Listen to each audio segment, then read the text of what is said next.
दोस्तों कई दिनों से आपने उत्तराखंड के जोशी मठ के बारे में बहुत सुना होगा, यहाँ वहाँ खबरों में, न्यूज़ में। जोशी मठ हिंदू धार्मिक स्थल बद्रीनाथ से कुछ ही दूरी पर है और धार्मिक रूप से काफ़ी महत्वपूर्ण स्थान रखता है। जोशी मठ के बारे में कहा जा रहा है कि वो कुछ ही दिनों में जमींदोज हो जाएगा। वहाँ के घरों में, ज़मीनों में दरारें पड़ने लगी हैं, वो धंसने की कगार पे आ गया है। कहा जा रहा है कि जोशी मठ पूरी तरह से ज़मीन में धंस जाएगा। आखिर ये नौबत आई तो आई कैसे कि जोशी मठ आज जमींदोज होने की कगार पर है। आखिर किसकी लापरवाही इसके पीछे, आइए सब जानते हैं इस वीडियो में अंत तक बने रहिएगा।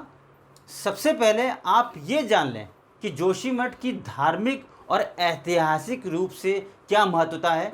तो दोस्तों जोशी मठ के बारे में हम ऐतिहासिक और धार्मिक रूप से तो जानेंगे, साथ में वैज्ञानिक रूप से भी जानेंगे कि आखिर इसके पीछे का कारण क्या हो सकता है और क्या है। वो आपको हम पूरी जानकारी इसमें एकदम डिटेल में बताएंगे, तो वीडियो में अंत तक बने रहिएगा। तो दोस्तों जोशी मठ जो है, जोशी मठ उत्तराखंड का एक शहर है जो कि काफ़ी धार्मिक है और कई धार्मिक स्थल इससे जुड़े हुए हैं। बद्रीनाथ जब यात्रा करते हैं, बद्रीनाथ ही हिंदुओं का बहुत बड़ा धार्मिक स्थल है और बहुत ही महत्वपूर्ण है। उस रूप से देखा जाए तो जोशी मठ की जो इम्पोर्टेंस है, जो उनकी ज़रूरत है, बहुत ज़्यादा है, क्योंकि जोशी मठ से होके ही बद्रीनाथ का रास्ता जाता है। दोस्तों जो बद्रीनाथ के साथ साथ वहाँ पे सिखों के 10वें गुरु गोविंद सिंह जी का भी हेमकुंड है, जो कि वो भी जोशी मठ से ही होके जाता है। तो ये दो बड़े धार्मिक स्थल हैं जिनकी कनेक्टिविटी जोशी मठ से डायरेक्ट है। और जोशी मठ जो है बद्रीनाथ और हेमकुंड जो गुरु गोविंद सिंह जी का हेमकुंड है, जो कि सिखों के 10वें गुरु थे, उस रूप से बहुत ही महत्वपूर्ण स्थान रखता है। तो आखिर ऐसा क्या हो गया कि आज जो जोशी मठ शहर है वो पूरी तरह से जमींदोज होने के कगार पे आ गया है। तो हम वैज्ञानिक और धार्मिक और ऐतिहासिक रूप से सब रूप से जानेंगे। पहले हम ऐतिहासिक रूप में जाते हैं दोस्तों। तो जोशी मठ की जो स्थापना है वो गुरु आदि शंकराचार्य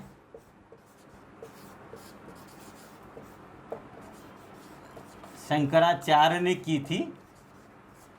और आदि शंकराचार्य ने चार मठों की नींव रखी थी, जिसमें से जोशी मठ जो है बहुत ही महत्वपूर्ण था, है ना। तो ये जो है जोशी मठ की हम बात करें तो उसको ही फोकस करेंगे पहले हम। ये बहुत ही महत्वपूर्ण हुआ करता था जोशी मठ। और इतिहासकारों के अनुसार जोशी मठ का जो पहले जो पुराना नाम था वो था ज्योतिर्मठ। ये इसका पुराना नाम है। इसके पहले इसका नाम ज्योतिर्मठ हुआ करता था, बाद में इसका नाम जोशी मठ हो गया। ऐतिहासिक दृष्टि से देखा जाए तो जोशी मठ के बारे में ये कहा गया कि जोशी मठ में एक मंदिर है जो नरसिंह भगवान का मंदिर है। शायद आप लोग गूगल करेंगे या देखेंगे तो आपको पता लग जाएगा कि वो नरसिंह भगवान का जो मंदिर है उसके बारे में इतिहासकारों ने उससे जुड़ी हुई बातें बताई हैं, जो कि जोशी मठ जो जमींदोज हो रहा है उसके पीछे का कारण आपको इतिहासकारों के अनुसार मिलेगा।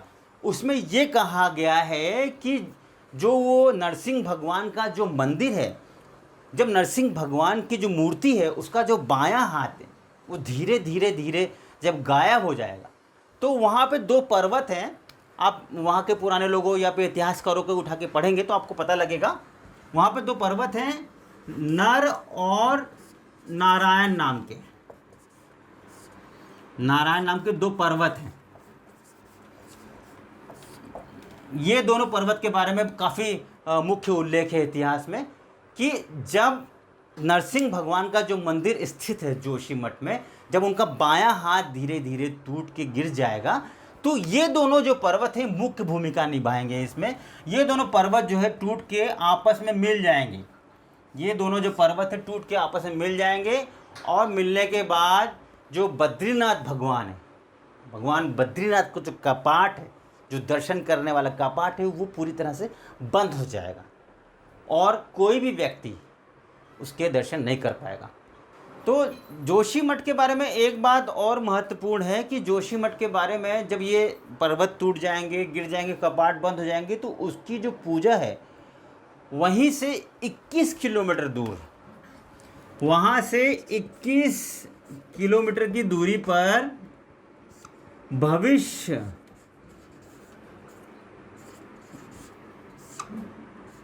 मठ है, जहाँ पे भगवान बद्रीनाथ की पूजा फिर शुरू होगी। ये इतिहास में ऐसा बताया गया है कि वो बंद होने के बाद फिर भगवान की बद्रीनाथ की जो कपाट बंद हो जाएंगे तो लोग दर्शन करने कहाँ जाएंगे? भगवान तो चले नहीं जाएंगे ना। तो फिर लोग क्या करेंगे कि जो दर्शन है बद्रीनाथ के वो कहाँ करेंगे? तो ये इतिहासकारों ने ये बताया है कि यहाँ जाके दर्शन करेंगे वो। ठीक है, तो उसके बाद फिर अब बात करते हैं हम वैज्ञानिक कारणों पे। दोस्तों, वैज्ञानिक कारणों की हम बात करें तो 1976 में 1976 में ही वैज्ञानिकों ने एक बार, फिर 2001 में, फिर दूसरी बार, ये दो बार वहाँ की सरकारों को चेताया था, बताया था कि जो जोशीमठ है वो पूरी तरह से पहाड़ी एरियो में है, लैंडस्लाइड एरिया पे है, कमज़ोर ज़मीन पे है, मिट्टी के एरिया पे है, तो किसी वक्त भी टूट सकता है। इसके पीछे का एक कारण दोस्तों और भी है कि वैज्ञानिकों के ये कहने के बाद भी लोग वहाँ बसते चले गए, रहते चले गए, विकास होता चला गया। उसका मुख्य कारण क्या है ये भी हम समझते हैं। दोस्तों, ये भी हम एक बार समझ लेते हैं कि आखिर वैज्ञानिकों के कहने के बाद सरकार ने ध्यान नहीं दिया। क्यों नहीं दिया? उसके पीछे भी एक कारण है। इसमें पूरी तरह से सरकार की गलती हम नहीं कह सकते। उसके पीछे ये कारण है कि 1962 में 1962 में इंडो चाइना वार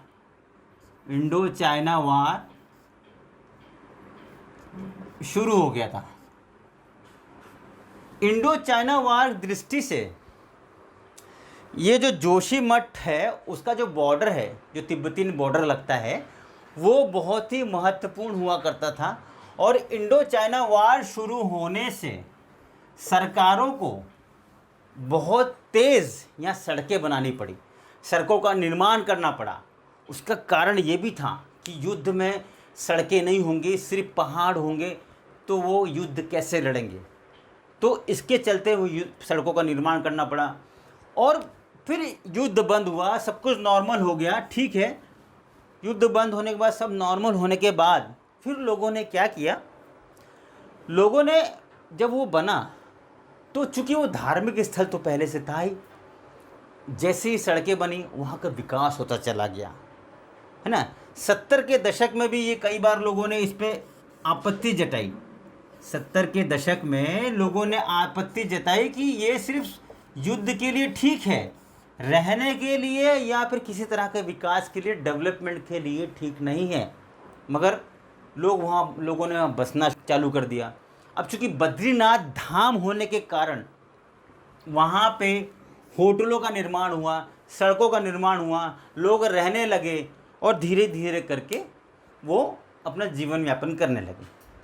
तो अब हालत ऐसी है कि अभी वैज्ञानिकों के अनुसार किसी भी वक्त आपका जोशीमठ जमींदोज हो सकता है और लोग वहाँ से पहले से जो है उनकी जान भी आफत में आ सकती है अगर वहाँ से उन्होंने पलायन नहीं किया तो। प्रशासनिक तौर पे वहाँ पे 90 से ज़्यादा जो घर हैं वहाँ पे दरारें पड़ चुकी हैं और तकरीबन 500-550 से ज़्यादा लोगों को वहाँ से पलायन करवाया जा चुका है। वहाँ के जो प्रशासन है वो अनाउंस करके लोगों को जाने के लिए, घर छोड़ने के लिए बोल रहे हैं और कई होटलों को अपने मैकेनिकल तरीके से तोड़ने के लिए भी कहा जा रहा है ताकि लोग सेफ्टी तरीके से वहाँ से पलायन करें, सेफ़ तरीके से वहाँ से निकल जाएं।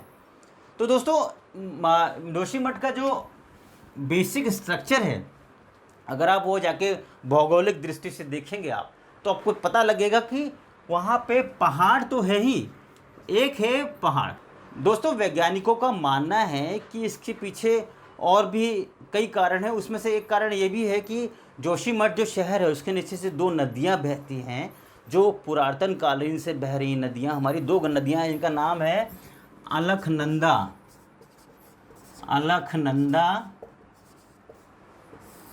और धौली गंगा। ये दो नदियां हैं जो कि जोशीमठ के आधार में बहती हैं। जोशीमठ पहाड़ों पे है और ऊपर से मिट्टी पे बसा हुआ है। और ये दो नदियां हैं, ये दोनों नदियां मिट्टी भी धीरे धीरे वहाँ से कट कर रही हैं। इन दरारों का वैज्ञानिक दृष्टि से ये दो नदियां तो एक कारण तो है ही, मगर वहाँ के स्थानीय लोग जो कह रहे हैं उसको भी झुटलाया नहीं जा सकता। वो एनटीपीसी को पूरी तरह से जिम्मेदार ठहरा रहे हैं। दोस्तों, एनटीपीसी का जो प्रोजेक्ट है वो एनटीपीसी का जो प्रोजेक्ट है वहाँ से तपोवन, एक जगह है तपोवन में हाइड्रो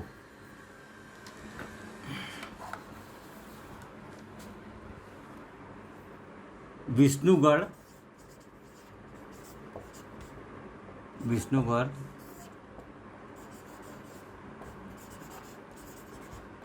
हाइड्रो पावर प्लांट।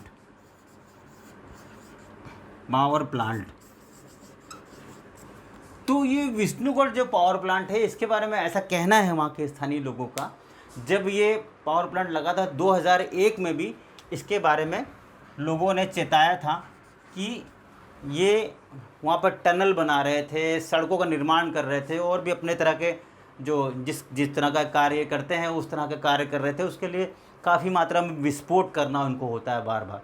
तो अभी भी वो विस्फोट जारी है कहीं ना कहीं। और ये महज अपना जोशीमठ से महज 15 किलोमीटर दूर है। ये जो तपोवन है, विष्णुगढ़ हाइड्रो पावर प्लांट जो है, ये महज 15 किलोमीटर दूर है। इसका पूरी तरह से जोशीमठ में असर देखने को मिलता है, जिसका है जो हालात अभी जोशीमठ के हैं वो इसके पीछे का कारण ये भी एक लोग वहाँ के स्थानीय लोग बोल रहे हैं कि ये भी है। तो दोस्तों, कुल मिला के ये कारण तो इसके पीछे है ही। एक कारण जो कि पहले भी मैंने बताया आपको कि इंडो चाइना वार में जो ये था, ये अनप्लान्ड डेवलपमेंट जो था ना, ये जो था ये भी एक कारण हो सकता है, क्योंकि शुरुआत तो यहीं से हुई थी। सरकारों को पता था, सब कुछ ठीक था, मगर उन्होंने ध्यान नहीं दिया। बावजूद इसके विकास होता गया, डेवलपमेंट होता गया। आज आलम यह है कि एक इस कगार पे आके खड़ा हो गया है जोशीमठ, जो कि बहुत बड़ा धार्मिक स्थल है और धार्मिक स्थलों को कनेक्ट करता है। तो आपको कैसा लगा ये वीडियो, ये जानकारी कैसी लगी? किसी तरह का आपकी राय है या कोई क्वेश्चन है तो आप हमें कमेंट बॉक्स में लिख के ज़रूर बताएं। और वीडियो पसंद आई है तो शेयर करें, सब्सक्राइब करें और साथ ही बेल आइकॉन दबाना ना भूलें, ताकि रेगुलर वीडियोस की नोटिफिकेशन आपको मिलती रहे। इस तरह के हम इन्फॉर्मेटिव वीडियो आपके लिए लाते रहेंगे और इन्फॉर्मेशन आपके साथ शेयर करते रहेंगे। धन्यवाद।